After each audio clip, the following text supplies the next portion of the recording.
주님 가르쳐 주신 기도는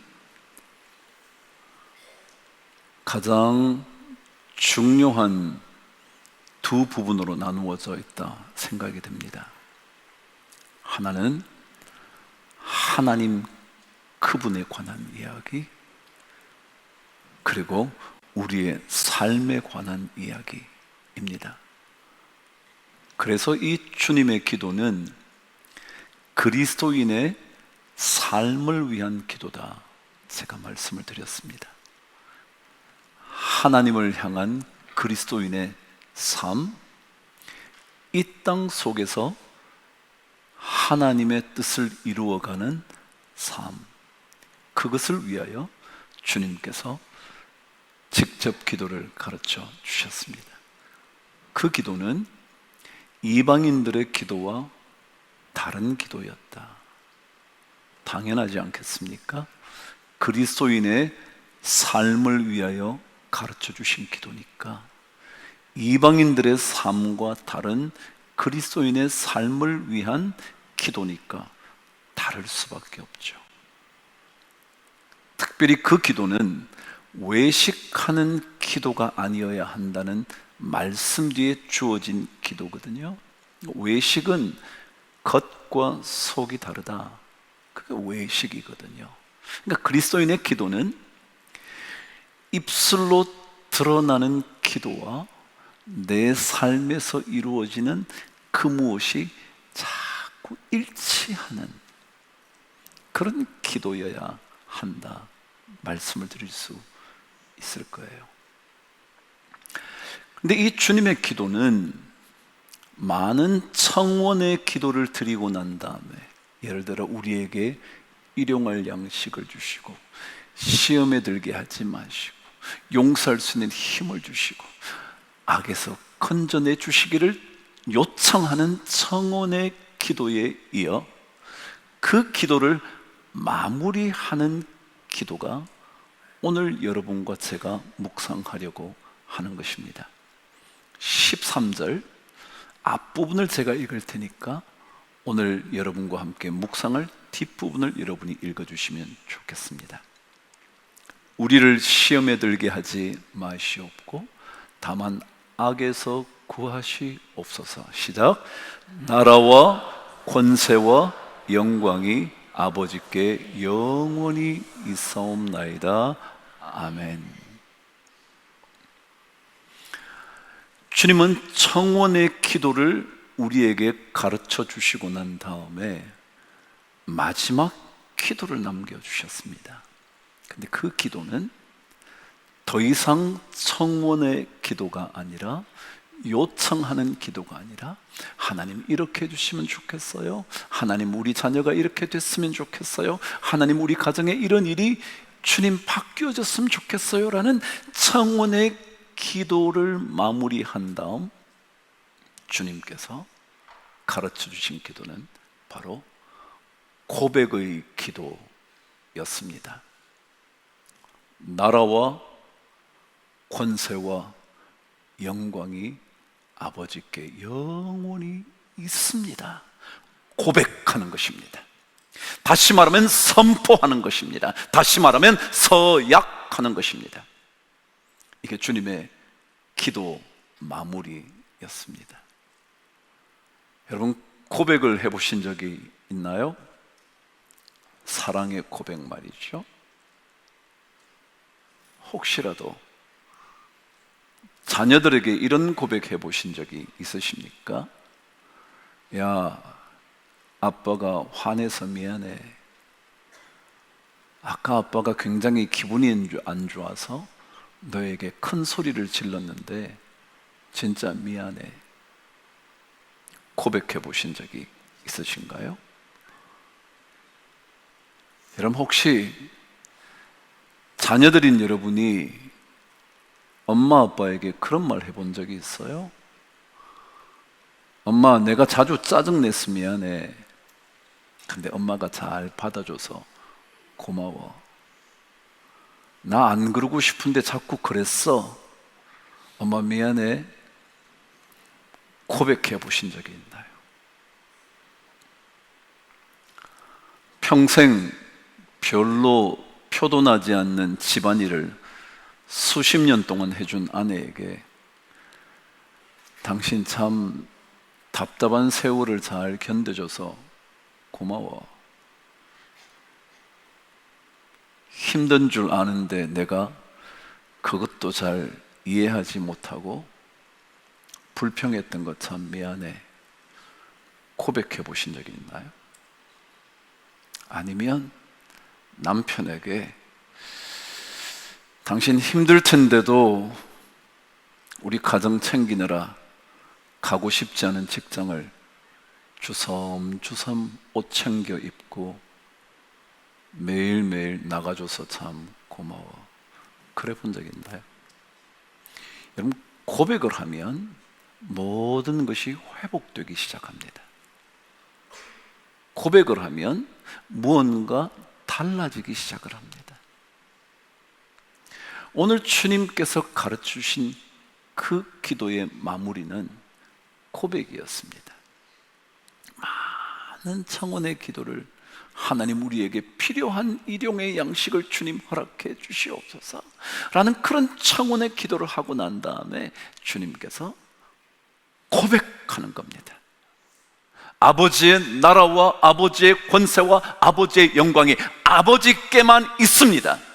영원토록 라고 고백한 겁니다. 고백은 결단하는 서약과도 같습니다.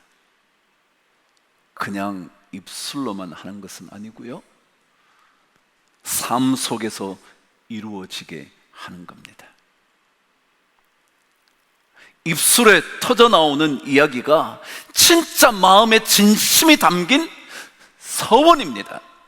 그게 진짜 고백 아니겠어요? 말로만 한다면 그 어찌 진심이 전달될 수 있겠어요?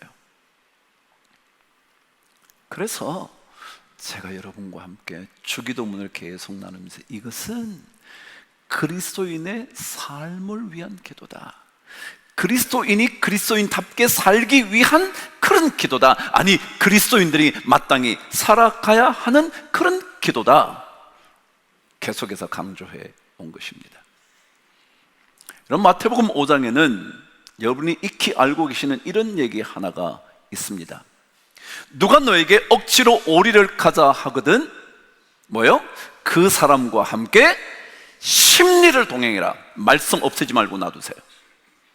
오늘 이 말씀에는 단어 하나가 등장을 했습니다. 그게 뭐냐면 억지로라는 것입니다. 억지로 가게 하는 겁니다. 그래서 가고 싶지 않았지만 가야만 했습니다. 말씀 없애지 말라 그랬는데. 근데 심리를 동행하고라는 낱말 앞에는 뭐요? 억지로가 없습니다. 이해가 되시나요?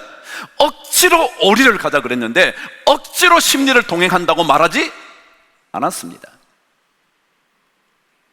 그 얘기는 억지로 하는 일은 하고 싶지 않았지만 할 수밖에 없었던 일을 의미하지만, 억지로가 사라지고 심리를 동행한다는 말에는 자발적인 결정입니다. 스스로 하겠다는 것입니다. 근데 이것은 내가 하고 싶은 것은 아니지만 하나님의 말씀이 그래서 그 말씀에 나의 삶의 통제권을 내드린 겁니다. 이해가 되시나요? 나는 안 하고 싶지만 내가 내 삶을 다스린다면 나 절대로 안 해. 오리 가죽만 해도 당신 고맙게 생각해야 돼. 그게 제 삶의 주도권입니다. 근데 이 주도권을 하나님의 말씀, 그 사람과 심리를 동행해라 라는 하나님의 말씀에 순종해서 내 삶의 통치권을 주님께 드리는 겁니다. 여러분, 제가 아버지의 나라가 임하시오며 라고 말씀을 나눌 때 이 나라는 통치에 관한, 지배에 관한, 다스림에 관한 이야기라 말씀을 드렸습니다. 그러니까 이 마지막 고백에 나라가 아버지께 영원히 있습니다. 이 얘기는 통제권이 전적으로 하나님께 있습니다. 저는 진짜 하나님 안 하고 싶습니다.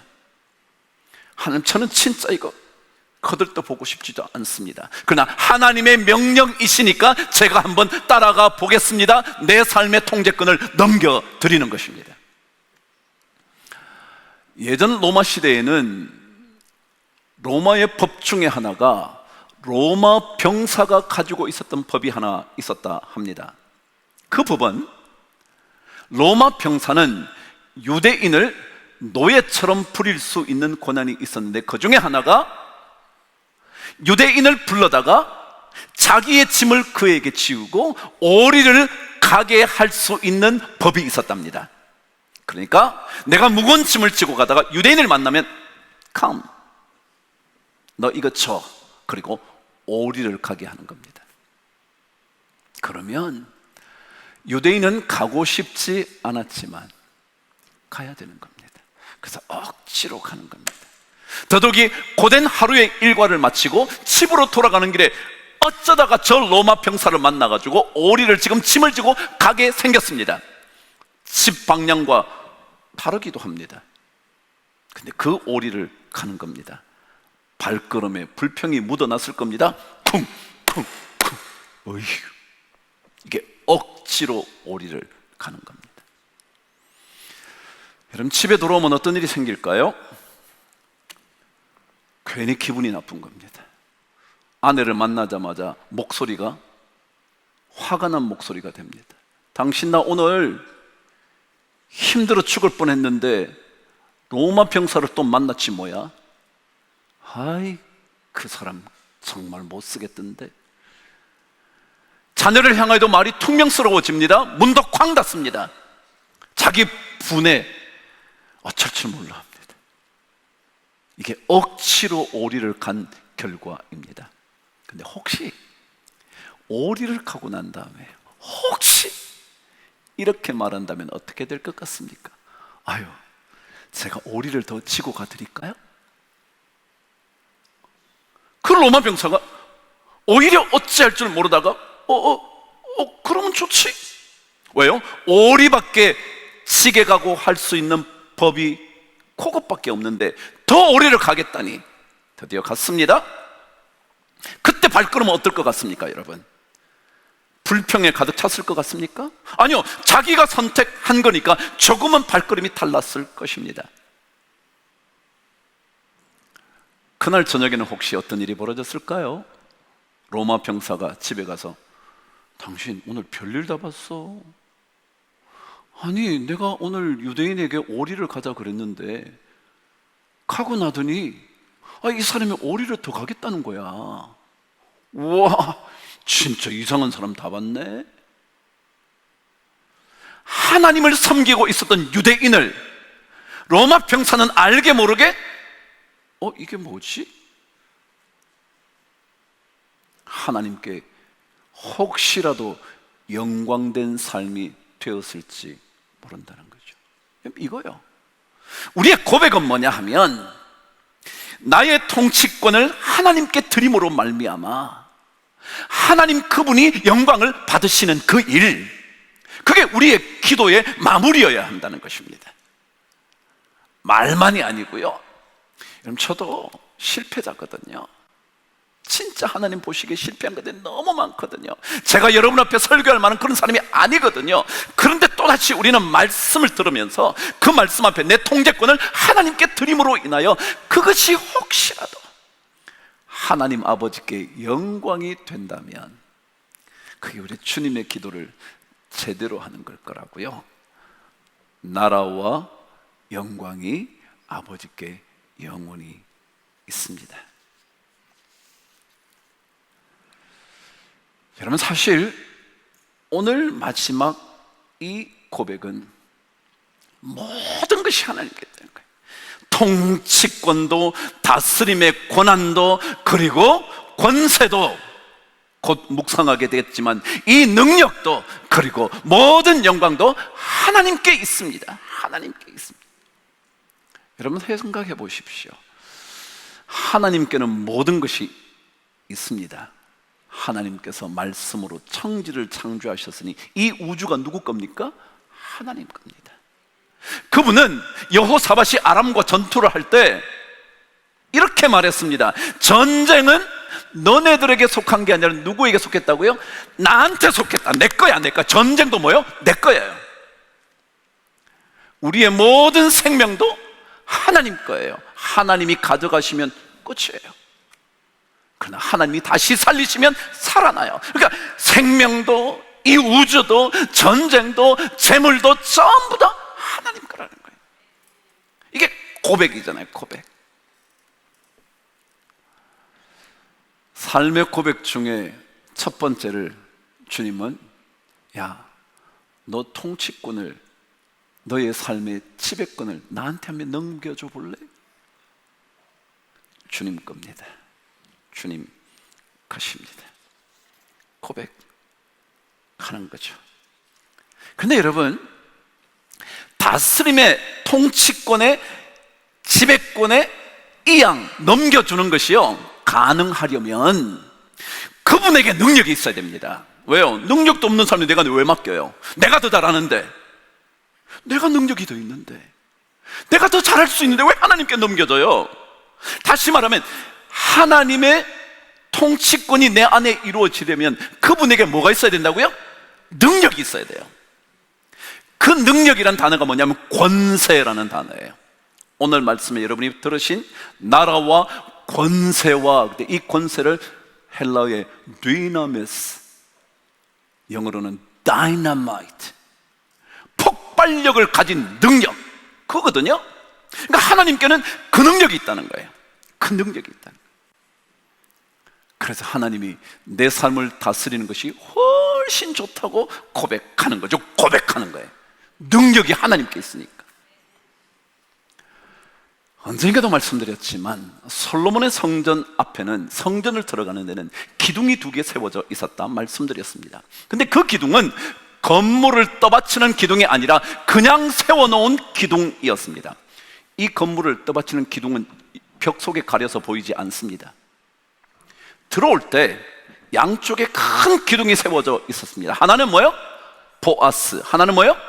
야긴이었습니다. 보아스라는 단어는 뜻이 뭐냐면 그분에게 능력이 있습니다. 야긴은 뜻이 뭐라고요? 그 능력에 그분께서 세우실 것입니다. 그래서 성전을 들어올 때마다 뭘 고백하느냐면, 그래, 능력은 하나님께 있지. 그리고 그 능력이 있으신 하나님께서 뭐 하신다고요? 세워주시겠지. 이 고백을 하면서 들어오게 만들려고 건물을 떠받치지도 않는 쓸데없는 기둥을 2개 세워놓은 겁니다. 그래요, 맞습니다. 능력은 하나님께 있습니다. 이게 우리 고백이라는 거예요. 능력이 하나님께 있다. 우리는 조금만 잘하면 우리가 능력이 있는 줄 알죠? 신명기 8장의 말씀을 저는 자주 인용을 합니다. 왜냐하면 우리가 쓸데없는 착각하면 안 되니까. 하나님께서 이스라엘 백성들이 광야 생활을 하는 동안 놀랍게 내려주신 선물 하나가 있으니 그것은 만나였습니다. 그것은 광야 생활하는 동안 날마다 하나님이 쏟아부어 주시는 겁니다. 그래서 신명기 8장에는 너네들 조상이 한 번도 경험해보지 못했던 만나를 내가 너네들에게 내려줬다고. 그런데 이것은 너네들에게 능력과 힘이 있어서가 아니라는 걸 알게 해주는 거라고. 그렇죠? 어느 사람이 수십 년 동안 날마다 위에서 부어줍니까? 어느 누가 할 수 있겠습니까? 그러니까 하나님께 능력이 있다는 것. 그래서 그가 신명기 8장의 말씀을 통해서 이렇게 말합니다. 혹시라도 여러분과 제가 재물을 얻을 힘과 능력이 있었다면 그것은 내가 너네들에게 준 거야. 내가 능력을 주어서, 재물 얻는 능력을 주어서 너네들이 그 재물을 받게 됐어. 여러분, 그렇습니다. 능력은 하나님께 있습니다. 우리에게 있지 않습니다. 계속해서 의사 주석중 그 글에는 이런 내용이 적혀져 있었습니다. 이 아버지가 자녀들에게 자주 자신의 묵상한 글을 보내주었다 합니다. 어느 날 보내준 묵상의 글이 이러했습니다. 매일 하나님을 찾을 것. 매일 하나님을 찾을 것. 왜냐하면 이유가 이렇게 적혀져 있었습니다. 우리는 하나님께 받은 것들로 살아가는데 살다 보면 시련이나 힘든 일이 있을 때만 하나님을 찾게 되고 인생이 잘 풀릴 때는 모든 것이 내가 잘해서 그렇다는 생각에 하나님을 찾지 않게 되지. 그러니 하나님께 감사하는 마음을 잊지 않도록 매일 주기도를 한 번씩 소리내어 외우도록 하거라. 왜요? 나라와 뭐요? 권세가 아버지께 영원히 있으니까. 영원히 있으니까. 잘 될 때 조심해야 된다는 거예요. 안 될 때는 하나님을 찾아요. 그러다가 잘 되면 내가 잘해서 그런 것처럼 하나님을 잊어버릴 때가 많다는 거예요. 권세가 아버지께 있는데, 능력이 아버지께로부터 왔는데, 능력을 주신 분이 하나님 그분이신데, 우리가 그래서 그 주님의 기도를 날마다 한 번씩 외우도록 해라. 그러고 난 다음 주님의 가르치신 기도의 고백의 마지막은 나라와 권세와 뭐요? 영광이 아버지께 영원히 있사옵나이다. 영광은 전부 다 뭐요? 주님이라는 거예요. 그가 떠나고 난 다음에 그의 자녀들이 아버지를 생각하며 써놓은 글이 그 책에 실려져 있습니다. 아빠에게 하나님은 전부였던 것 같아요. 아빠는 하나님 아버지께 모든 것을 맡기셨거든요. 가족, 직장, 환자, 모든 것을 위해 하나님께 기도하셨죠. 아빠는 예수님을 본받고 싶어 하셨어요. 아버지의 말씀대로, 예수님의 말씀대로 살아가려고 하셨거든요. 아빠가 추구하시는 것들이나 지금까지 살아오신 것을 보면 그렇게 느껴요. 하나님께 모든 것을 맡기고 기도하라. 이것이 아빠가 저희에게 남겨주신 유산이라고 생각해요. 이게 바로 의사주석중의 삶이 하나님께 영광된 것 아닐까. 우리는 아버지께 영광이 영원히 있습니다 말하지만 아버지의 영광을 가로채지 않나요? 내가 빼앗아가 버리고 있지는 않나요? 아니, 내 삶을 통하여 아버지의 영광이 실추되지는 않나요? 이게 우리의 고백이어야 한다. 주님의 기도는 고백으로 완성됩니다. 고백은 말로만이 아니라 삶을 통해서. 그래서 통제권을 하나님께 넘겨드리고 능력이 하나님께 있는 줄 알고 내 받은 모든 능력도 하나님 것인 줄 알고 아버지께 영광을 돌려드리는 삶, 우리 모든 성도들에게 넘쳐나게 되기를 주의 이름으로 축복합니다.